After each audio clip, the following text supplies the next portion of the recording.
देखते हैं हमारा स्पेशल शो तांडव, एक हिट स्टोरी।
सर फोर्स भेज दीजिए, सर फोर्स भेज दीजिए।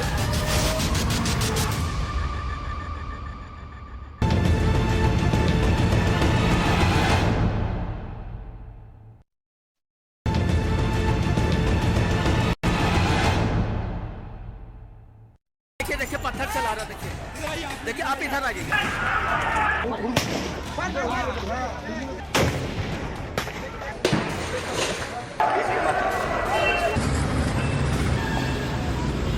ईंट और पत्थर चले।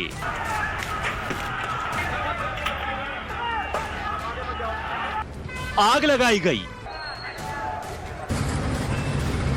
तोड़फोड़ की गई, धार्मिक नारे लगे,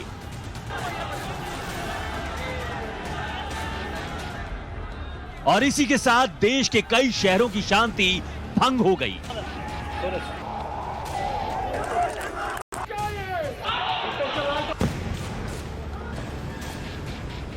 रांची, प्रयागराज, सहारनपुर, मुरादाबाद, दिल्ली, हावड़ा, सोलापुर, नवी मुंबई, हैदराबाद और जम्मू में वही हुआ जिसका डर था, जिसकी आशंका पहले से ही थी। देश के दर्जन भर शहरों में इधर जुमे की नमाज खत्म हुई, उधर तांडव शुरू हो गया। नुपुर शर्मा के विवादित बयान पर देश के अलग अलग हिस्सों में जो घमासान दिखा वो बेहद डराने वाला है।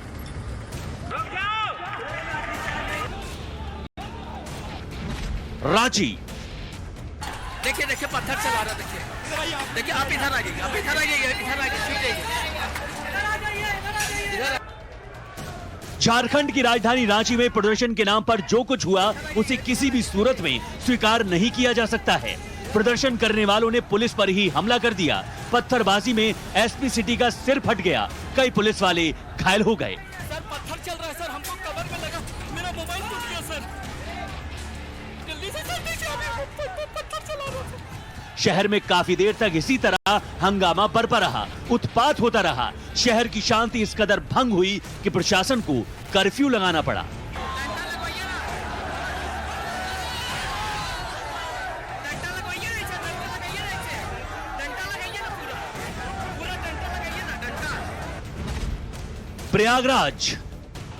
प्रयागराज में जिस तरह उत्पात मचा वो न सिर्फ हैरान बल्कि बहुत परेशान करने वाला है। जुमे की नमाज के बाद हंगामा हुआ, पथराव हुआ, जिसमें एडीजी प्रेम प्रकाश और डीएम संजय खत्री घायल हो गए।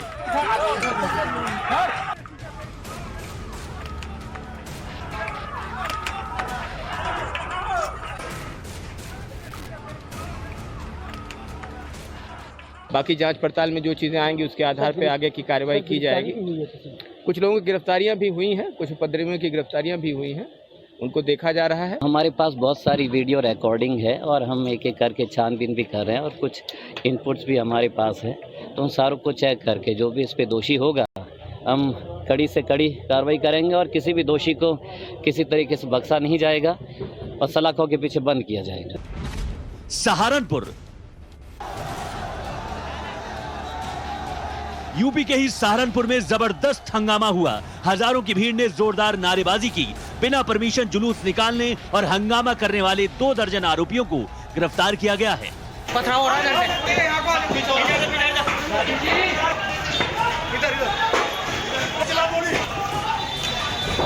सर, पथराव हो रहा है। मौके पे पहुंच के उस भीड़ को डिस्पर्स किया गया। ये भी संज्ञान में आया कि वापस लौटते हुए उन्होंने कुछ दुकानों पे कुछ टी शर्ट्स वगैरह लूटने का प्रयास किया और कुछ वाहन जो 2 पहिया यहाँ खड़े थे उनको पलटा। उन पे लाठीचार्ज किया गया। उनके खिलाफ अब मुकदमा कायम करके सख्त से सख्त कार्रवाई की जाएगी। जिन्होंने भी इस तरह का उपद्रव किया है उनकी प्रॉपर वीडियो रिकॉर्डिंग है। मीडिया पर्सनल से भी वीडियो रिकॉर्डिंग ली जाएगी और सख्ती से उनके खिलाफ कार्रवाई होगी। मुरादाबाद में इस तरह कानून व्यवस्था का राज कायम किया गया। यहाँ जुमे की नमाज के बाद जो प्रदर्शन हुआ उसकी वजह से हालात इतने खराब हो गए कि पुलिस को बल प्रयोग करना पड़ा। लाठियां भांजकर भीड़ को भगाना पड़ा।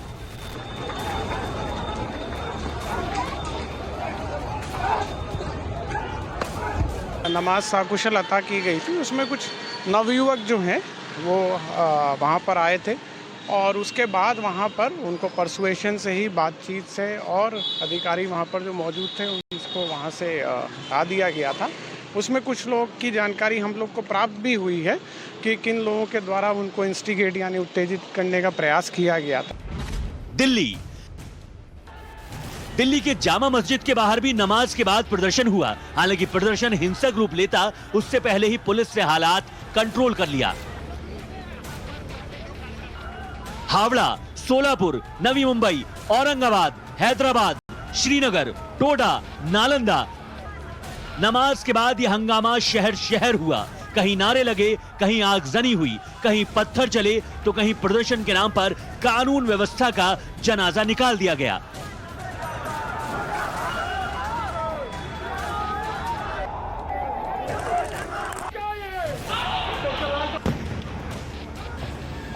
प्रदर्शन के नाम पर हिंसा और उत्पात की तस्वीर न सिर्फ परेशान करने वाली है बल्कि कई सवाल उठा रही है।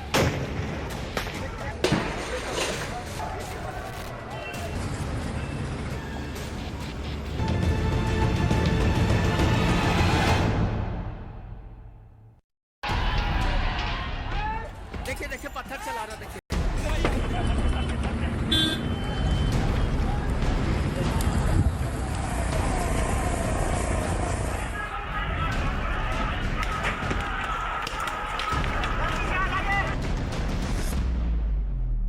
शुक्रवार के दिन देश भर के 1 दर्जन से ज्यादा शहरों में आखिर नफरत की ये नई लहर क्यों आई?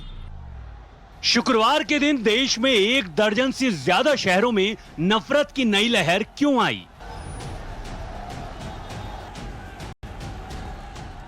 संविधान और कानून से चलने वाले देश में ही कानून के खिलाफ हिंसा क्यों की गई? संविधान और कानून से चलने वाले देश में ही कानून के खिलाफ हिंसा क्यों की गई? जुमे की नमाज के बाद शहर शहर जिस किस्म का उत्पात मचा, ये महज संयोग था या फिर प्रयोग? जुमे की नमाज के बाद शहर शहर जिस किस्म का उत्पात मचा वो महज संयोग है या प्रयोग?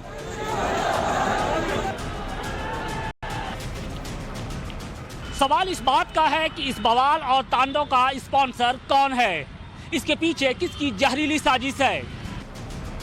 सबसे बड़ा सवाल ये है कि इस बवाल और तांडव का स्पॉन्सर कौन है? इसके पीछे किसका जहरीला दिमाग है?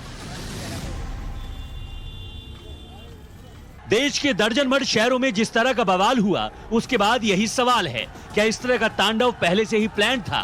क्या देश के शहरों की फिजा खराब करने की साजिश पहले ही रची जा चुकी थी? क्या एक विवादित बयान के बहाने माहौल खराब करने की स्क्रिप्ट पहले ही लिख दी गई थी? ये प्रश्न इसलिए उठ रहे हैं क्योंकि बिना प्री प्लानिंग के एक दिन एक वक्त पर एक साथ तमाम शहरों में इस तरह का बवाल नहीं हो सकता था।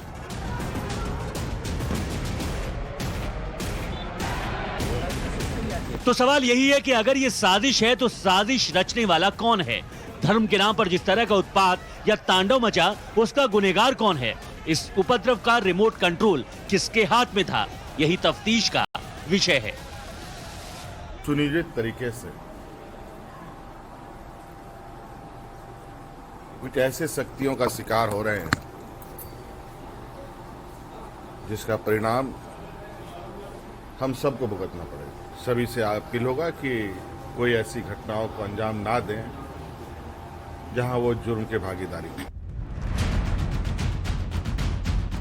प्रदर्शन के नाम पर देश के कई शहरों में कानून व्यवस्था का मखौल उड़ाने की कोशिश की गई। उत्तर प्रदेश के 3 शहरों में हिंसा और हंगामा हुआ। इस पर सीएम योगी सख्त हैं। उन्होंने आला अधिकारियों को आदेश दिया है कि शांति भंग करने वालों पर कड़ी कार्रवाई की जाए। किसी भी सूरत में सुरक्षा से खिलवाड़ नहीं होना चाहिए। संवेदनशील जगहों की कड़ी मॉनिटरिंग की जाए। जहां दंगाइयों ने जो है कानून अपने हाथ में लेने की कोशिश की, पुलिस बल ने बहुत सख्ती के साथ उनको डील किया है। और मैं प्रदेश की जनता को आश्वस्त करता हूं कि जो लोग कानून का पालन करते हैं उनको कोई दिक्कत नहीं होगी, और जिन लोगों ने कानून अपने हाथ में लिया है हम किसी को भी नहीं छोड़ेंगे और उनको न्यायालय के समक्ष खड़ा करेंगे ताकि उनको दंडित किया जाए। किसी ने भी जो है अनावश्यक रूप से शांति व्यवस्था भंग करने का प्रयास किया है तो उनके विरुद्ध सख्त कार्रवाई की जाएगी। आगे आने वाले समय में भी हम अपील करना चाहेंगे पूरे प्रदेश में कि लोग शांति बनाए रखें। जो भी भाव है वो डेमोक्रेटिक रूप में जो है अपना जो विरोध बताना चाहते हैं या ज्ञापन देना चाहते हैं, ज्ञापन दें, जिला प्रशासन को दें, पुलिस को दें, लेकिन अनावश्यक कहीं सड़क पर ना आए और अनावश्यक रूप से शांति व्यवस्था भंग करने को ना दें। जाहिर है जो लोग देश का माहौल खराब करने की कोशिश कर रहे हैं उनके खिलाफ कानूनी कार्रवाई होगी। लेकिन सोचने वाली बात यह है कि जो देश संविधान और कानून से चलता है वहां इस तरह का उत्पात क्यों हो रहा है। नुपुर शर्मा ने विवादित बयान दिया तो उनके खिलाफ कार्रवाई हुई। कानून भी अपना काम कर रहा है। ऐसे में इस तरह के बवाल की जरूरत नहीं थी। अगर किसी चीज की जरूरत थी तो वो थी देश के संविधान और कानून पर भरोसा करने की।